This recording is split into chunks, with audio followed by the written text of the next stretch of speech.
Salut tout le monde, j'espère que vous allez bien. On se retrouve oui pour le débriefing de WW Raw. Et oui, un WW Raw qui fait face notamment à ce qui s'est passé il y a une petite semaine. Souvenez-vous, enfin, c'est pas la semaine dernière, c'était il y a une semaine et demie environ. J'avais été très déçu du WWE SmackDown et j'avais dit, bah écoute, puisque c'est comme ça, eh bien j'ai décidé de faire du boudin. Et c'est ce qui s'est passé, j'ai fait du boudin. Et donc la question, eh bien, c'est est-ce que la WWE a retrouvé de l'allant? Est-ce que la WWE a remis les pièces et a remis finalement ce qu'il y avait à faire? Eh bien, c'est ce qu'on va voir dans ce show de WWE Raw. Mais avant toute chose, je précise pour ceux qui sont fans de foot que à 23 h, vous aurez le débriefing live de Paris Saint-Germain Borussia Dortmund, match de Ligue des Champions. Donc si vous avez envie d'aller voir, rendez-vous donc à 23 h pour ainsi dire. Donc, allez, c'est parti donc. On va commencer bien évidemment avec le vif du sujet. De toute façon, le titre de la vidéo et la miniature étaient assez évidentes. Qu'est-ce qu'a fait l'homme au milieu? Qu'est-ce qu'a décidé finalement Jimmy Uso? C'est ça la grande question que tout le monde se pose. Et oui, bah, vous fermez là-bas parce que finalement, voilà. Donc, allez, c'est parti. On va commencer avec le premier événement de la soirée. L'événement principal, je vous l'ai dit, hein, c'était bien évidemment donc le débris, la décision de Jey Uso concrètement. Hein. C'était clairement ce qui a été proposé. Et donc on va commencer tout de suite avec le vif du sujet. Donc il y avait Cody Rhodes qui est venu. Et à ce moment-là, Cody Rhodes a commencé avec cette fameuse phrase qu'il dit à chaque fois. De quoi voulez-vous parler? Et là, à ce moment-là, il a dit voilà, j'aimerais parler du main event, Jey Uso. Et Dominique Mysterio est venu, il a parlé bien sûr sous les huées du public, et à ce moment-là, il a dit voilà, alors il a expliqué aussi d'ailleurs que Rhea Ripley n'était pas là parce que finalement Nia Jax l'avait blessée, mais qu'elle reviendrait, et qu'elle d'ailleurs elle va dédier sa victoire de ce soir face à Cody, et Cody pour le chambrer lui dit dites, vous avez compris ce qu'il a dit? Et là, à ce moment-là, il lui reparle, etc., etc. Finalement, eh bien, Damien Priest et Finn Balor arrivent, le match a lieu, Cody Rhodes remporte son match face à Dominic Mysterio, et finalement, voilà, rien de plus... Là, on apprend d'ailleurs que la semaine prochaine à Raw, il y aura le titre North American NXT qui sera présent, et finalement, eh bien, Dominic affrontera donc cela. Alors, moi, j'ai pas de... Alors, on va commencer à en parler de ça, justement. Euh, Juste, je vais baisser un peu le son parce que le son est un peu fort. Mais concrètement, je suis assez mitigé par cette décision. Je vais vous dire pourquoi. Parce que je trouve que ça a un peu... On a un show qui s'appelle NXT. Et j'ai envie de vous dire que c'est pas Dragon Lee qui doit aller là-bas. C'est Dominic Mysterio qui doit aller, il va dire, du côté de NXT. Je veux dire, à un moment donné, là, Becky Lynch a défendu, on en parlera d'ailleurs juste après. Becky Lynch qui a défendu sa ceinture face à Natalia, on en parlera après. Mais clairement, moi, j'ai pas apprécié non plus. Voilà, ça c'est la première chose que je voulais dire. En tout cas, le match en lui-même était plutôt intéressant entre Dominique et Cody. Franchement, c'était plutôt un bon match. Et j'ai plutôt apprécié ce qui a été proposé. Mais l'événement de la soirée et ce qui avait été donné, c'est forcément ce qui s'est passé après. Alors, ce qui s'est passé après, c'est que Cody, à ce moment, en fait, Cody va se faire fighter par les deux membres du Judgment Day. Et là, à ce moment-là, donc Kevin Owens et Sami Zayn, enfin Kevin Owens arrive et il commence tout à petit. Et là, le Judgment Day décide de se barrer. Et là, Kev lui dit, écoute, ramène tes fesses parce qu'on faut qu'on parle d'un truc. Et il lui dit, c'est toi qui a demandé à Jey Uso, enfin qui a validé l'arrivée de Jey Uso. Alors moi déjà, première chose que j'ai envie de dire, c'est Cody Rhodes qui décide des arrivées de WWE Raw. Je crois que c'était Triple H, ou Adam Pearce à la limite, mais a priori c'est lui qui décide. Bon, admettons. Et là, Cody lui dit d'accord. Il lui dit, alors déjà il lui dit, bon, il lui fait rappeler finalement ce qu'il a fait quand il était à la Bloodline. Il lui explique, voilà, ce qui s'est passé, les nombres de pertes de titres qu'il a fait, et ainsi de suite, et ainsi de suite. Il lui dit, franchement, c'était une bonne idée de le faire revenir. Et là, Cody lui dit, bah écoute, franchement, moi, mon principal boulot, c'est de faire plaisir aux fans. Donc j'ai envie de te dire que, voilà, moi je trouve qu'il dit notamment que Jay est l'un des meilleurs au monde, et que, concrètement, il mérite quand même une seconde chance. Et là, il lui dit, bon, et qu'en plus, le fait qu'il soit ici, qu'il soit avec nous, ça l'empêche de réintégrer la Bloodline. Traduction de ce que j'ai dit, on se fout ouvertement de ma gueule quand je dis que Jimmy Uso va réintégrer la Bloodline. Je veux dire, clairement, vous vous êtes bien foutu de notre gueule et ça, je vous emmerde. Bon, bref. Ensuite, Sami, il continue, il réenchérit, il dit ouais, tu sais, moi je te connais depuis très longtemps. Oui, alors oui, Jay a fait des trucs, etc. Mais lui, il rappelle notamment que, rappelle-toi, toi et moi, au début, c'était compliqué. Et puis finalement, on a remporté les titres par équipe à WrestleMania. Je veux dire, honnêtement, voilà. Et il lui dit. Et là, Kev lui dit ouais, mais attends, il m'a quand même loupé, il m'a quand même fait coûter 5 matchs pour le titre. Euh, il lui dit je suis très perplexe, notamment sur le fait qu'il pourrait rejoindre le Judgment Day. Et là, à ce moment-là, il dit écoute, lui, je ne fais pas confiance. Par contre, vous, je vous fais confiance. Donc, on verra, on espère que vous ayez raison. Honnêtement, je trouve que ce segment, déjà, c'est bien qu'ils n'aient pas pensé à mettre Jay, parce que je pense que Jay, s'il avait été là, ça aurait rien servi du tout. Là, Jay était dans son coin, il est en train de se préparer pour le main event, et j'ai trouvé que c'était très intéressant. Maintenant, ce qui m'a beaucoup intéressé, c'est vrai que dans ce qu'a dit Cody, en ce qu'a dit KO, il y a du bon sens. Le mec, il ne revient pas comme ça. On ne peut pas lui faire confiance. Et notamment, c'est finalement l'histoire avec Drew McIntyre qui a lieu notamment en main event. On en parlera après. Moi, mon point de vue, je suis désolé, je trouve que ce que dit KO est réel. Et même, je trouve que les arguments de Cody Rhodes, alors les arguments de Sami se touchent quand même. On connaît la relation qui a eu lieu entre Sami et Kevin. Et j'ai envie de te dire, alors moi j'aurais rajouté une chose de la part de Sami. J'aurais dit un truc tout simple. J'aurais dit, excuse-moi Kev, mais je te rappelle que j'ai été dans la Bloodline et que tu as finalement réussi à me pardonner. Ça aurait été un argument de poids. Par contre, Cody, la manière dont il répond ne me convient pas. On a l'impression qu'il t'explique, Cody, qu'il a décidé de réintégrer Cody Rhodes plus pour une histoire d'amour avec le public l'a demandé. Ça ne se justifie pas. Moi, j'aurais préféré que Cody m'explique en quoi ça Alors, il me dit que c'est le meilleur au monde. Pourquoi? À la limite, je rappelle que Cody Rhodes a perdu un match parce qu'il y avait les Usos dans les parages. Enfin, il y avait Solo Sikoa, mais des fois, il y a eu des attaques et Cody Rhodes était là. Donc, j'ai envie de dire, à un moment donné, pourquoi tu pardonnes à un mec qui t'a fait du mal? Qu'est-ce qui justifie finalement ça? Pourquoi tu l'adoubes? C'est ça qu'on a envie de savoir. C'est pas le fait que finalement tu l'aies adoubé. Pourquoi pas? Mais qu'est-ce qui s'est passé? Est-ce que, je sais pas, il y a eu une discussion entre lui? Je veux comprendre. Qu'est-ce que tu trouves? Pourquoi tu es en rédemption? Sami, ça peut se comprendre. Sami, il était avec ta Bloodline. À un moment donné, il y a eu notamment... Sami et Jay ont toujours eu une relation particulière. Pourquoi pas? Mais Cody, je suis désolé, il avait rien de particulier avec Jay. Il n'y a rien qui permet de justifier ça. Donc il faut le justifier. Et si tu ne le justifies pas, malheureusement, ça ne suffit pas. Malheureusement, voilà. Après, Kevin, il est méfiant. Mais après, si je peux me permettre, j'ai écouté ce qu'a dit Kevin. J'ai l'impression d'entendre Kevin qui parle à Sami Zayn par contre. Hein.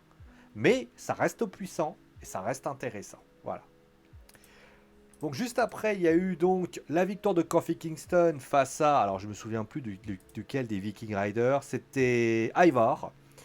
Super match entre Ivar et Kofi. Franchement, bon la victoire de Kofi, je suis pas convaincu qu'elle soit réellement utile, je vous dis la vérité. Je trouve que c'est pas pertinent d'avoir fait gagner Kofi. Je trouve, moi c'est mon avis encore une fois, hein, mais je trouve que que Kofi, pardon, les Viking Riders, je comprends pas ce qu'ils veulent en faire la WWE. Je ne comprends pas ce qu'ils souhaitent en faire. J'ai beau essayer de me turluter l'esprit pour essayer de me dire, bon voilà, à chaque fois, Ivar, il perd même face à Kofi Kingston, qui est quand même un vétéran aujourd'hui de l'histoire du catch, et honnêtement, j'ai pas apprécié. Voilà. Je le dis clairement. Après, le match en lui-même était bien, donc on va pas bouder notre plaisir. Après cela, on a eu donc la rivalité, donc Ricochet qui faisait face à Shinsuke Nakamura. Bah déjà, la première chose que j'ai envie de dire, c'est que Ricochet aujourd'hui, eh ben, il a monté de statut. Il y a quelques mois, il aurait certainement perdu clean avec Shinsuke Nakamura.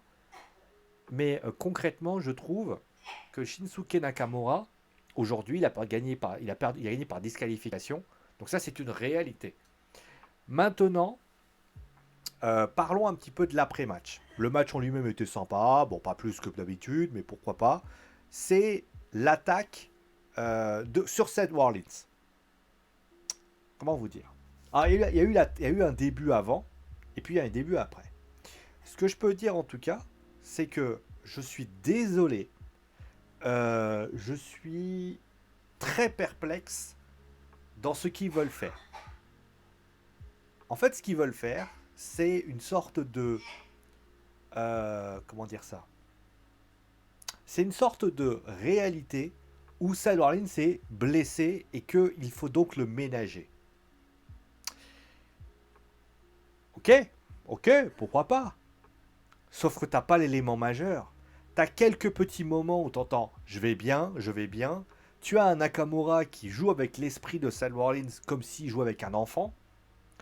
Et j'ai envie de te dire, quand il revient, il dit oui, alors j'en ai marre, j'en ai ras le cul. Tiens, tu sais quoi, mec, viens par ici, on va. Ça va pas en fait. Tout n'est pas bon. Alors pourquoi c'est pas bon? Parce que moi je veux voir Seth Rollins à l'hôpital en fait. Je pense qu'on n'a toujours pas. Si tu veux vraiment marquer le coup, tu dois envoyer Seth Rollins à l'hôpital. Mais pas l'envoyer juste comme ça. Tu dois, à un moment donné, je suis désolé, là c'est Nakamura. Imaginons que c'était Brock Lesnar. Brock Lesnar l'aurait déjà envoyé à l'hôpital 3 fois. Il faut l'envoyer à l'hôpital. Il faut que le mec, il puisse plus marcher. Là, ils le font tomber un petit peu, mais littéralement, le mec, il est en civière, il part à l'hôpital et on ne le revoit plus pendant des semaines. Et au dernier Raw, on le voit revenir, Seth Rollins, et il ne perd pas la ceinture, et non seulement il perd pas la ceinture, voire même un truc tout con. WWE Payback, non c'est pas Payback, c'est Fastlane, et à ce moment-là, il y a un duel entre Seth Rollins et donc Nakamura, et il s'avère que, eh bien, on dit que s'il ne revient pas, eh bien, le titre sera donné à Nakamura, sauf qu'à 9, eh bien, t'entends la musique de Burning Down qui apparaît. Voilà ce qui aurait été intéressant. C'est dommage parce que je pense qu'il y a des qualités dans ce qu'ils veulent faire. Ils veulent mettre un côté drama avec notamment cette blessure, mais vas-y à fond en fait. Là, le fait que vous l'empêchez de lutter, le fait qu'il y a si la semaine prochaine il va demander une stipulation, ça reste trop léger en fait. Parce que Nakamura il va arriver s'il dit non j'ai pas envie, j'ai pas envie, j'ai pas envie. Comment vous faites? Vous allez faire durer ça pendant combien de temps? Vous voyez ce que je veux dire? Pardonnez-moi, mais quelqu'un comme... il faut aller plus loin que ce qu'on peut faire. Et en tout cas, voilà ce qu'il en est. Mais voilà. Après, le match en lui-même était bien, pour ainsi dire. Ensuite, on a eu... Alors, ça, on va commencer à en parler aussi. Alors, dommage que j'ai pas beaucoup de temps, parce qu'en fait, il est 20h26 en ce moment. Et je suis en train de... Et je vous dis la vérité, je suis en train de regarder le temps, parce que j'ai le match entre... Comment ça s'appelle le PSG Dortmund qui va arriver, donc il faut quand même que je me dépêche. Mais je suis quand même content de savoir que une victoire face à Ronda Rousey, ça fait en sorte, ça fait en sorte d'avoir un match en équipe avec Zoe Starks. Vous vous rendez compte quand même que la meuf qui a battu Ronda Rousey est en train littéralement et certainement va se faire défoncer par Shayna. Shayna va se faire défoncer par Nia Jax.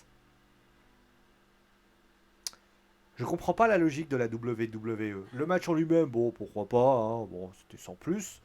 Mais moi, je suis désolé. Shayna devrait affronter Rhea Ripley. Elle devrait pas... là, Nia Jax, elle est revenue. Elle a l'air d'avoir pris toute... Elle est même devenue de top heel numéro 2. Hein. T'es quand même passé, c'est quand même dingue. C'est-à-dire que la première, c'est Rhea. La deuxième, c'est Nia.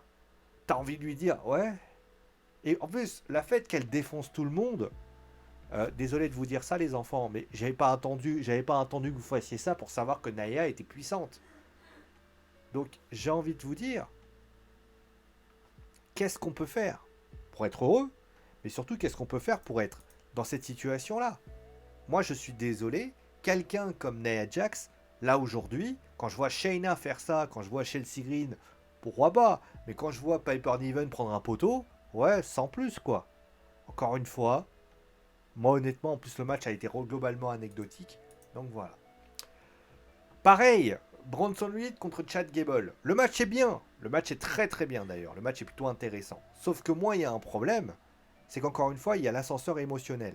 C'est-à-dire que la semaine dernière, il y a eu notamment, je ne l'ai pas diffusé, Gunter qui a dit voilà, bon ben voilà, j'ai décidé d'arrêter avec Chad Gable, etc. Sauf que, à un moment donné, Chad, il vient de voir, il fait ah, moi je veux un match. Et finalement, c'est Bronson qui l'a. Il perd contre Bronson Reed. Donc ça veut dire quoi? Ça veut dire qu'on le remet à la case départ, ce qu'a dit Adam Pearce d'ailleurs. Pardon. Et il s'avère que Bronson, pardon de le dire, eh ben au final, eh ben il gagne. Parce que Ciampa est en train de se diriger vers Gunter. Ça fait trop illégal en fait. Chad, il a fait un grand moment à la WWE. Ça vous coûtait quoi de le faire affronter, de le faire tourner et de le faire gagner face à Bronson? Mais Bronson, malheureusement, il tourne autour et il fait pas grand chose. Ça fait trop. En fait, vous savez ce que je me rends compte depuis que Vince avait peut-être raison. C'est peut-être que le roster il est trop grand. Il est trop épais en fait. Parce que le fait que le roster soit trop épais fait que malheureusement, les rivalités partent dans tous les sens. Un coup, tu as une rivalité avec Chad Gable, tu la mets de côté, tu es obligé de redescendre Chad Gable. Après, tu remets Bronson. Mais comme tu mets Bronson, parce qu'à un moment donné, tu peux pas mettre Ciampa, et ainsi de suite. Il y a trop d'imprécisions par rapport à ça. Et ça, c'est dommage. Ensuite, on a... alors, on va en parler de ça. Alors, dommage que d'ailleurs, je le dis, hein, dommage que j'ai pas assez de temps pour en parler. Bon, je reviens pas sur ce que j'ai dit par rapport à Dominique. Bon, bref, avec Dragon Lee. Donc, Becky Lynch a remporté la ceinture de NXT. Là, demain, elle sera à NXT d'ailleurs pour défier sa ceinture. Et on verra qui elle va défier. Moi, j'ai un problème avec ça. Enfin, j'ai un problème. Qu'elle gagne le titre de NXT, moi, ça m'est un petit peu égal. J'ai envie de te dire, on va dire NXT aujourd'hui a des audiences trop faibles. Et si des gens comme Becky Lynch veulent s'impliquer et le faire grimper un petit peu et l'aider à l'éclosion, moi, c'est pas moi qui vais l'en empêcher. En plus, Dominique, mais après, on va me dire, ouais, mais t'as vu la carrière de Becky? Oui, Becky a remporté la ceinture. Est-ce que c'est bien, est-ce que c'est mal? Ça, c'est autre chose. Après, Dominique est plus à même parce que Dominique est plus jeune. Mais c'est vrai que Becky, elle va porter la division féminine pendant un petit peu de temps. Et après, elle rendra la ceinture. Pourquoi pas? Après, l'idée que Becky soit la numéro 1, d'ailleurs, on rappelle qu'à un moment donné, c'était Mandy Rose qui l'a porté la ceinture. Hein. Mandy Rose, elle n'a pas 20 ans. Hein. Déjà, ça, c'est la première chose, deuxième chose que je voulais dire. Maintenant, pour ce qui s'agit de Becky. Becky, elle t'explique, et à juste titre d'ailleurs, je suis totalement d'accord avec elle, que Becky, elle dit, je veux, tout bonnement, je souhaite qu'il y ait, comment dire, qu'elle affronte les futurs de ce business. Et là, elle dit, bon écoute, je lance un Open Challenge et on va voir qui c'est qui seront les futurs. Et d'ailleurs, il y a une information qui est apparue, d'ailleurs je l'ai montré dans le compte Instagram, qu'il devait y avoir Tegan Nox qui devait défier Becky Lynch. Et pour des raisons qu'on ignore, c'est Natalya qui a été choisie. Je vais être très honnête. J'aime Natalya. Natalya, c'est une personne qui a fait une carrière de qualité. Vous l'aimez pas, Natalya, elle a fait 15 ans de carrière. Aujourd'hui, c'est une vétérante. J'ai beaucoup de respect pour la personne. Elle a aidé NXT à une période. Et j'ai l'impression, on peut dire déjà tout simplement qu'elle a été excellente. On peut dire ce qu'on veut. Maintenant, Natalya, elle a 41 ans. D'accord? 41 ans. C'est pas elle qui devait être sur ce ring. Je suis désolé. ça n'est pas elle qui aurait dû être sur ce ring. Sans offense.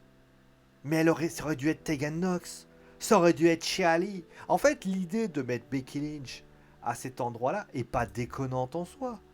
Puisque, en fait, je me dis, tu as Becky qui va aider l'évolution des Shali, des Ciali, des Tegan Nox, à un moment donné peut-être de Dakota Kai, on va peut-être mettre en avant des lutteuses comme Emma, qu'on n'a pas vu depuis des mois d'ailleurs, hein, pour info. Emma, elle va pouvoir notamment Becky aussi du côté de SmackDown avec Emma, avec des lutteuses comme Cora Jade, par exemple. Cora Jade, qui a notamment, et qu'on ne revoit plus parce qu'elle est partie, mais Cora Jade, c'est le cas par exemple de certaines lutteuses qu'on va pouvoir mettre en avant et faire progresser, pour ainsi dire. Lutteuses qu'on voit pas, on va pouvoir les montrer. Et ça, c'est bien.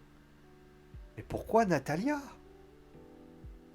Alors, est-ce que c'est un remerciement parce qu'elle a œuvré beaucoup pour l'Inde? Je veux bien. Mais excusez-moi de dire ça, mais moi, il y a un truc qui me gêne par rapport à ce que je viens de dire, c'est le côté, oui, mais c'est parce que c'est pour remercier. Alors, attention, hein, ce que je vais dire, ça va peut-être paraître très froid et égoïste, mais j'ai envie de dire, Nathalie, Nati, je t'aime beaucoup. Je t'aime beaucoup, il n'y a pas de problème. Tu as envie d'aider la WWE et c'est tout un ton honneur. Et la WWE, maintenant, tu veux que je te dise, la WWE t'a remercié en te donnant ce match. Pour moi, c'est une connerie. C'est une connerie parce que je pars du principe que Natalia, là, Tegan Nox aurait suffi. Là, Natalia, on lui a donné un droit qui n'est pas le droit qu'elle doit avoir. J'aurais préféré, à la limite, qu'elle ait essayé d'avoir Io Sky. J'aurais préféré qu'elle ait un match pour le titre, voire même qu'elle affronte Nia Jax, qu'elle se fasse défoncer. Mais là, c'est ridicule. Là, quand je l'ai vu lutter, je me suis dit, ouais, non. Excusez-moi, mais c'est Mamie qui affronte Becky, quoi. Et sans offense. Mais moi, j'ai pas aimé. Voilà. C'est triste, hein. Mais elles peuvent. Des fois, j'ai parfois l'impression d'avoir une sorte de. Comment je vais dire ça? On veut montrer une certaine nostalgie pour essayer de montrer certaines choses. Bah, c'est bien dommage. Voilà. Bon, la suite maintenant. Bon, Ciampa, bon, je vais pas y revenir là-dessus. Ciampa qui a affronté Vinci. Ouais, sans plus. Le match était bien. Bon, il va affronter Gunther. Voilà. Qu'est-ce que je peux vous dire de plus? À part vous dire que voilà, elle va affronter Gunther. Et c'est tout ce qui compte à dire, tout simplement. Elle va affronter Gunther. Il va affronter Gunther. Et au final, voilà ce qu'il en est. Voilà. On verra ce qui s'en passera. Ça va être un bon match. Mais voilà ce qu'il en est. Et enfin, on va terminer avec. Déjà, on va parler du match entre Drew McIntyre et Jey Uso. Bon match. Bon match entre Jey Uso et Drew McIntyre. Franchement, c'était un match sympathique. Après, il y a eu donc le choix, puisque Jey a porté donc un super kick sur Damien. Et là, à ce moment-là, donc ça a fait son choix, puisqu'on rappelle qu'il y a eu ce choix qui a été déclaré. À ce moment-là, donc le Judgment Day intervient, décide de s'en prendre à Jey Uso. À ce moment-là, donc, Cody Rhodes intervient, il vient aider sous les yeux de McIntyre, qui est très hésitant. Il veut l'aider, mais avec tout ce qui s'est passé, il ne le fait pas. Alors, déjà, le choix, moi je trouve, alors, est-ce que c'est bien, est-ce que c'est mal? Je trouve que l'idée de finalement casser le truc est plutôt une bonne chose. Après, le fait de laisser le temps pour remonter, c'est aussi une idée. Parce que, regardez, si je tape WWE Pay-Per-View 2023, donc là, on va taper, on va aller sur VoxCatch, mais vous pouvez aller sur d'autres sites si ça vous amuse. Alors, est-ce que j'ai les noms?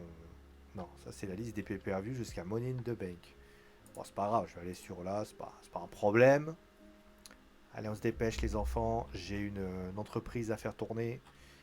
Donc, comme je disais, vous avez donc Payback, Superstar Spectacle, je ne mets pas. Vous avez Fastlane qui aura lieu le 7 octobre, donc dans 2 semaines.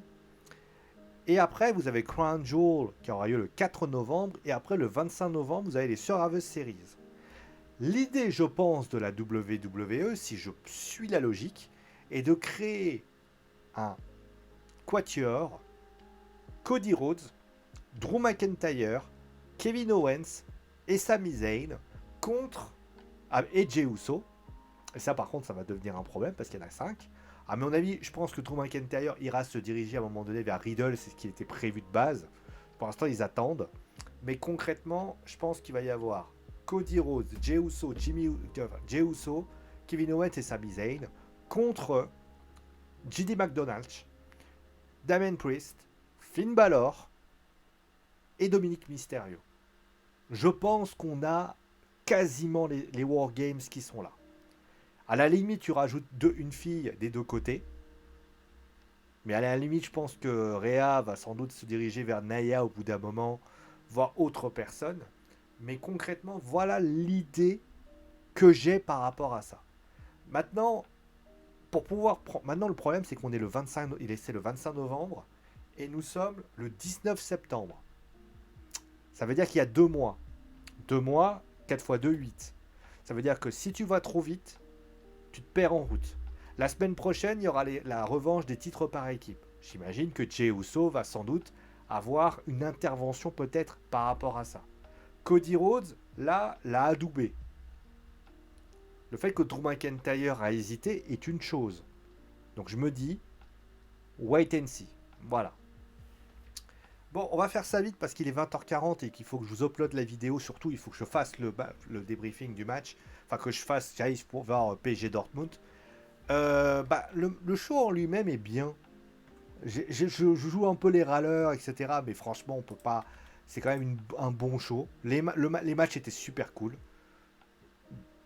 Voilà. Les matchs étaient super cool. Les matchs étaient de très très bonne qualité, faut quand même le dire. Les matchs étaient d'excellente qualité. Moi j'ai adoré les rencontres, le match entre Kofi et Ivor est très bon, etc., etc. Donc on peut que dire une chose, ils ont livré une prestation de haute volée, ils ont fait vraiment ce qu'ils avaient à faire. Après, il y a des choses à réajuster. Et j'espère qu'ils les réajusteront, parce que c'est ce qu'ils doivent faire. Voilà. En tout cas, c'est prometteur. Là, il faut continuer. Est-ce que c'est parce que j'ai boudé une semaine qu'ils se sont dit tiens, on va lui faire un choix agréable? J'en sais rien. En tout cas, ce qui est sûr, c'est que du côté de la WWE, le show était bien. J'ai râlé, comme d'habitude, mais en tout cas, j'ai râlé pour juste des réajustements que plus de la qualité de merde. Espérons qu'à SmackDown, ça va continuer, ça va perdurer avec le temps. On se retrouvera donc ce soir, je rappelle, pour le football, 23h, pour ceux qui veulent suivre le débriefing de PSG Dortmund. Allez-y, n'hésitez pas. On se retrouvera bien évidemment aussi, alors précise bien évidemment s'il y a des événements inattendus du style Avicement Stade et tout ça, forcément ça sera plus tard, ou pas du tout. Demain, pour ces fans de foot, ça sera Séville-Lens, et je rappelle que le prochain débriefing de catch, AEW Dynamite, jeudi. En tout cas, prenez soin de vous, amusez-vous bien. Et ciao.